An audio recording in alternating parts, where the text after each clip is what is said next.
मुकेश अंबानी मेरा बाप और मैं अपने बाप के लिए काम करता हूं, मैं अपने बाप का एजेंट हूं। उद्योगपति भी तुम्हारे बाप ही होंगे भारतीय जनता पार्टियों के। चीन तुम्हारा बाप है ना।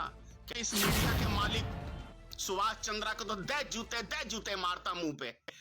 अब इतना दुम नहीं हिलाता होगा जितना आज के टाइम में आज तक की एंकर हिलाती है, आज तक के एंकर हिलाते हैं, एबीपी के एंकर हिलाते हैं। इन्होंने तो कुत्तों को भी फेल कर दिया इन मीडिया वालों ने, जितने ये साले दुम हिलाते हैं सरकार के आगे। तल में सबसे बड़ा डाकू और लुटेरा, और लेकिन जितनी इसकी दाढ़ी है ना उतने ही भ्रष्ट है ये। तो ये लोकतंत्र का दुश्मन है, नरेंद्र मोदी की नहीं है। कौन से बाप मेरे मुझे कितना खजाना देते हैं और कौन से बाप को मैं कितना सपोर्ट करता हूं, ये जानने का देश की जनता को अधिकार नहीं है। पीआई को आज तक पता नहीं चला कि 21 टन कोकीन अडानी के शिप के ऊपर आया तो उसकी जांच कहां जाके अटकी। जय माता की मित्रों, मैं धनेश्वर महतो। पूरा देश जानता था कि चुनाव के एंड समय पे केजरीवाल को गिरफ्तार कर लिया जाएगा, क्योंकि भारतीय जनता पार्टी के जो प्रधानमंत्री हैं श्री नरेंद्र मोदी जी, शायद इतने बड़े बुजदिल, कायर, चोर, बेईमान, डाकू शायद ही भारतवर्ष में कभी कोई बना होगा, जो हर कर्म करता है, या यूं कहें कि साधु के भेष में डाकू। नरेंद्र मोदी की बातें तो बड़ी बड़ी है, लेकिन कारनामे इतने घटिया है कि अपने आप से लोगों को शर्म आ जाता है। लेकिन इस बेशरम को शर्म नहीं आता है, क्योंकि सब चीज बेच के खाया हुआ है।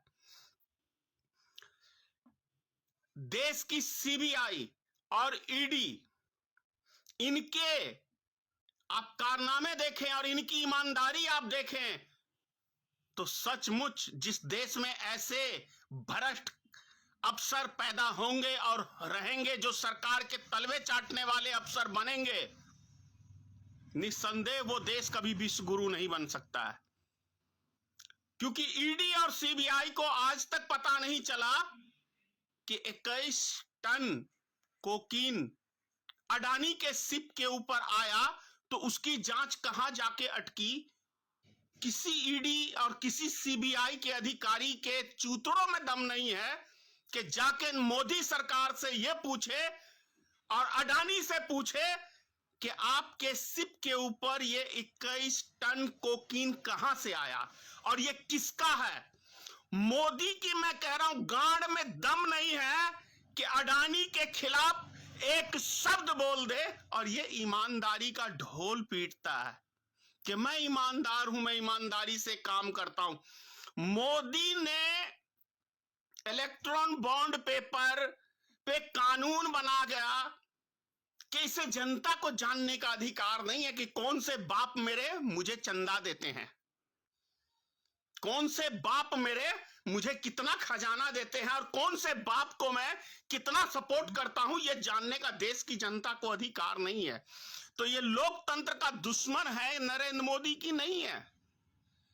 महादुश्मन है इस देश के लोकतंत्र का। हर विपक्षी नेता को चुनाव से पहले ईडी और सीबीआई जबरन उठा के ले जाना, यह लोकतंत्र की हत्या नहीं है तो और क्या है।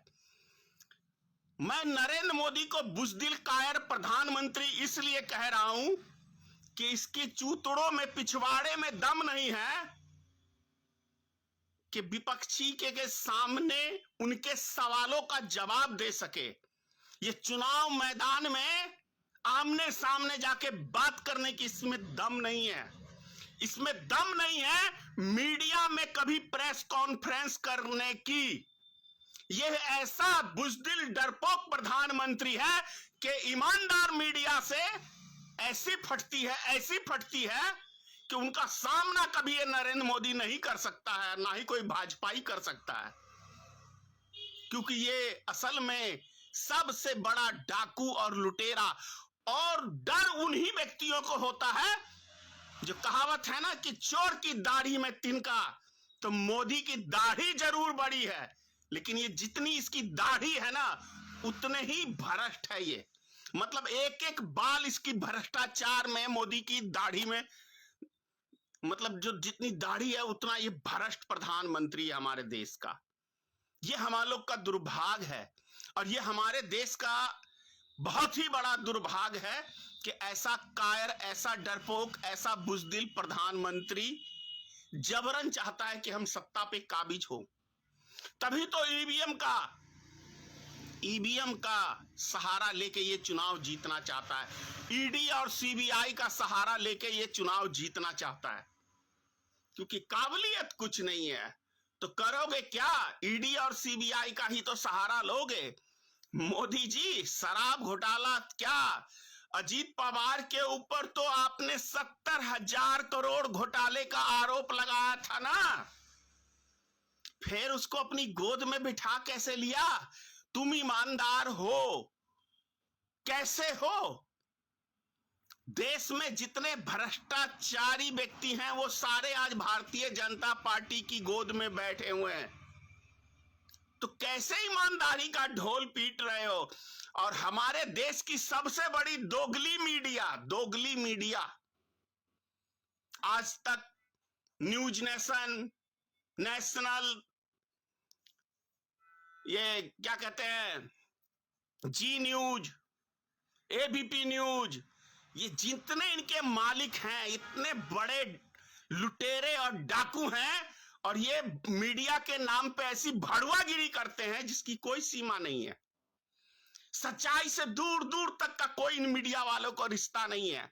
और ये, हाँ, अभी मैंने देखा था एक लाडली मीडिया, मोदी की मीडिया कैसे नाच रही थी, कैसे बलखा रही थी अंजना ओम कश्यप और जितने भी इनके लाडली मीडिया के सदस्य थे। कभी देखिए आप लोग ने दुनिया में कभी सरकार के आगे कुत्ता भी इतना दुम नहीं हिलाता होगा जितना आज के टाइम में आज तक की एंकर हिलाती है, आज तक के एंकर हिलाते हैं, एबीपी के एंकर हिलाते हैं। इन्होंने तो कुत्तों को भी फेल कर दिया इन मीडिया वालों ने, जितने ये साले दुम हिलाते हैं सरकार के आगे। कहीं कोई शर्म है ही नहीं बचा हुआ। अब आप कहोगे कि भाई ये गाली शब्द अच्छा नहीं है, क्या करूं? सामने होता तो सालों को जूते मारता, मैं मजाक नहीं कर रहा हूं, मैं जूते मारता ऐसे मीडिया वालों को और ऐसे इनके मालिकों को। ये मीडिया के नाम पे कलंक है और देश को गुमराह करने का, देश को बलगलाने का, देश की जनता से सच्चाई छुपाने का यदि किसी ने काम किया है तो हमारे देश की इस गोदी मीडिया ने किया है, मोदी मीडिया ने किया है। अरे भैया, पैसा ही अगर इतना ही शौक चढ़ गया था तो इस लाइन में नहीं आते, वेश्या लाइन में जाते तो उसमें कम से कम एक सम्मान तो मिलता कि तुम वेश्यागिरी का धंधा करते हो।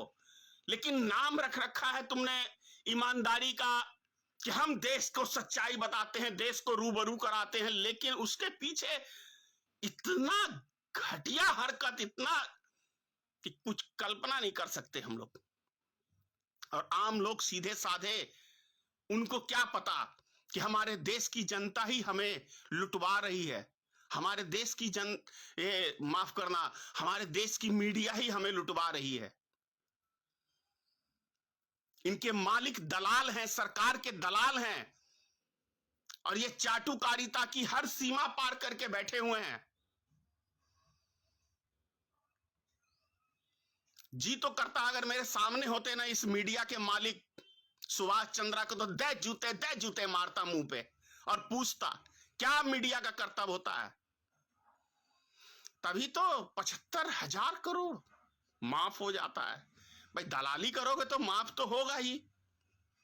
मोदी को तो दलाल को तो खुद ही दलाल है, अडानी और मुकेश अंबानी का। तभी तो जामनगर का एयरपोर्ट इंटरनेशनल हो गया उसके बेटे की शादी में। कमाल है ना। समझिए, और देश की जनता आप समझिए कि कैसे आपको गुमराह करके बचिए, लोकतंत्र को बचाइए, आपके हाथों में है, आपके हाथों में है, देश की जनता के हाथों में है।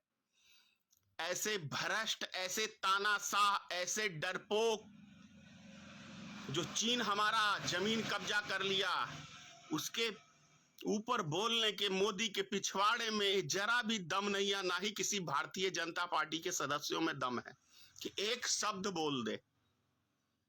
क्योंकि चीन तुम्हारा बाप है ना, कैसे बोलोगे? बाप के विषय में कोई थोड़ी ना बोलता है।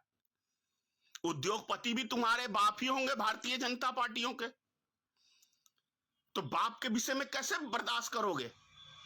बोलो अडानी हमारा बाप, मुकेश अंबानी हमारा बाप, बोलो। और खुल के क्यों नहीं बोलता नरेंद्र मोदी दल्ले? बोल कि अडानी और मुकेश अंबानी मेरा बाप और मैं अपने बाप के लिए काम करता हूं, मैं अपने बाप का एजेंट हूं।